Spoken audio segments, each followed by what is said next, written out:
Nakakapagod mga idol. Doon ako nang galing sa damuhan na yun, sa bundok. Dumaan ako sa damuhan na hindi ko naman alam kung talagang daanan pa yun o hindi. Kaya ito, tutulay na lang tayo dito siguro. Sa ano na nyug. Ito nga mga idol. Tuloy tayo. Para makarating ng kalsada. Patungo dito sa Barangay Ugbak. Ayan. Nasaan na yung kalsada? Malayo pa ata. Ayan yan mga idol, yung tinawiran nating katawan ng nyug.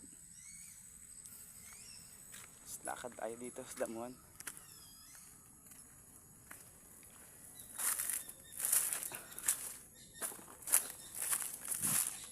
Damuhan.